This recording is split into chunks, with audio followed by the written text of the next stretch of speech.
I, like so many other people, are very excited about this new film that, again, you're one of the executive producers for, ta-da, and you're starring Me being an executive producer is not gonna...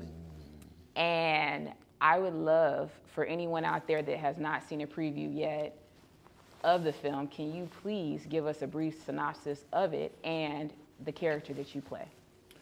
All right, so 1992 is a film about a historical black, very traumatic moment that happened in South Central LA, where I was born and raised. That I'm not an implant, I didn't grow up around white people, then we got broke and then moved to the hood. I was born and raised in Watts, South Central LA, Martin Luther King Hospital, December 30th, Capricorn, 1978.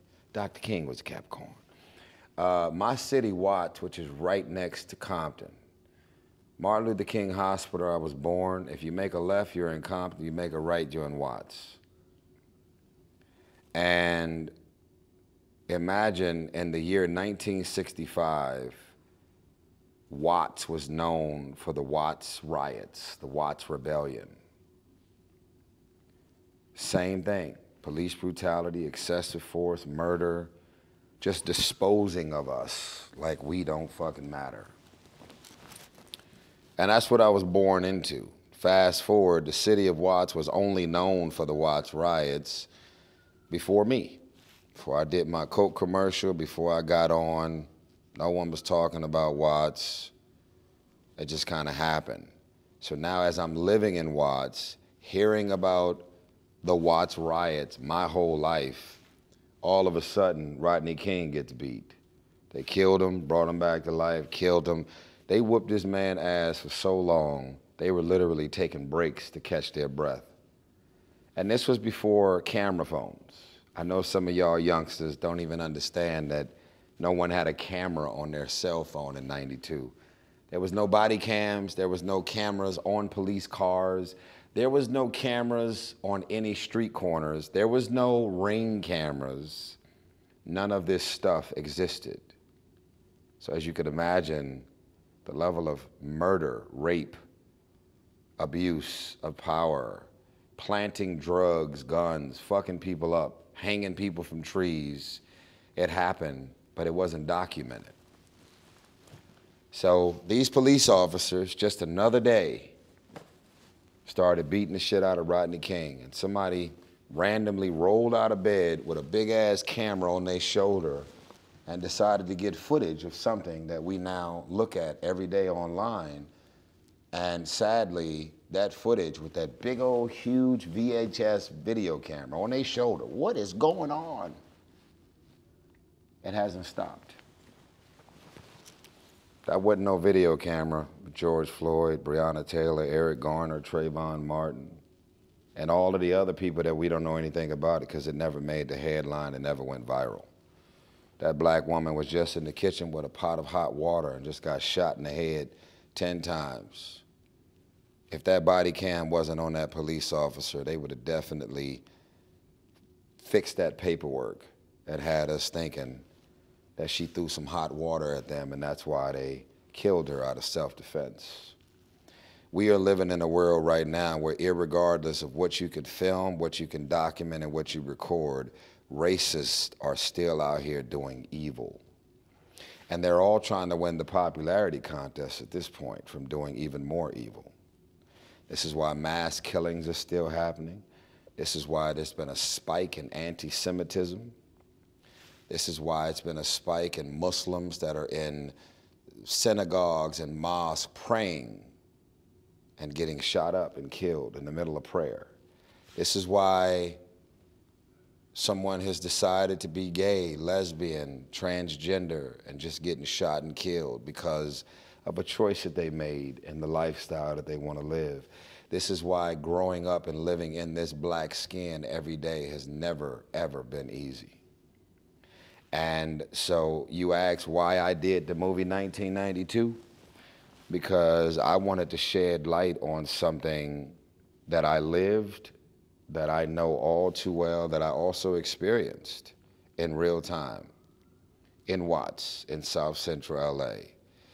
I remember the ashes. I remember 5, 6 weeks of not being able to see the sun because the clouds were so black. I remember the military. I remember the police dogs. I remember the Koreans on top of the stores spray painting black-owned businesses in front of their stores, thinking and believing that we didn't know what was black-owned versus not, because they thought spray painting black-owned businesses was going to stop us from looting and rioting and burning the stores down. I also remember, other than Reginald Denny and people being arrested, I don't think there's ever been a trial connected to anybody that was shot and killed or murdered during all of those riots, because it was open season to shoot, stab, and kill black people and brown people in the hood, the way it's always been.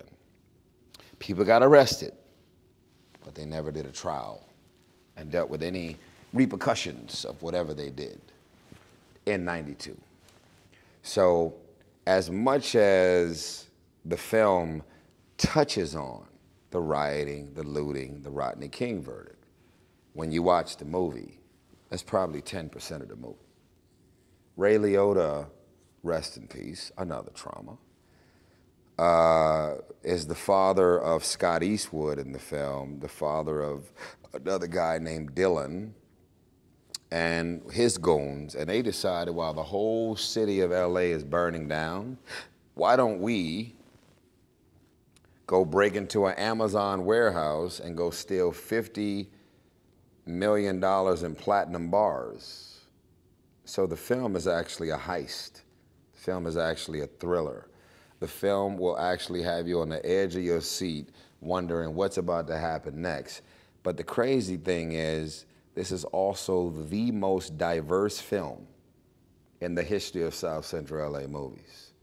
And the rundown is Colors, Menace to Society, Boys in the Hood, Poetic Justice, Set It Off, Baby Boy, and then you get into Straight Outta Compton, Training Day, then you get into the new TV series called Snowfall.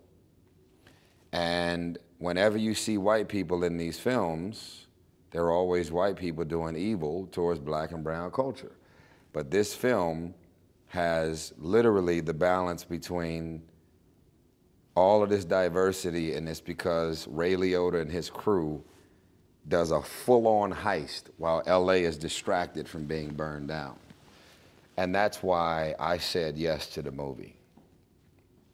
Because just maybe somebody who doesn't even have one single black friend, one Jewish friend, one Asian friend, one Muslim friend, one black beautiful sister like you, will finally be able to look at a movie and say, all of a sudden I care about some shit that they went through.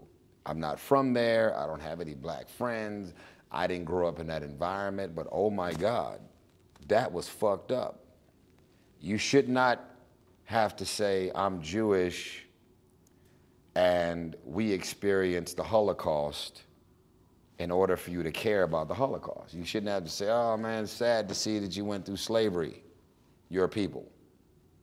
Your people? Huh. Aren't we all human? I got it. I live in this black skin every day. I got it. I got it. You're a woman. You live in that skin every day, in that body. I got it.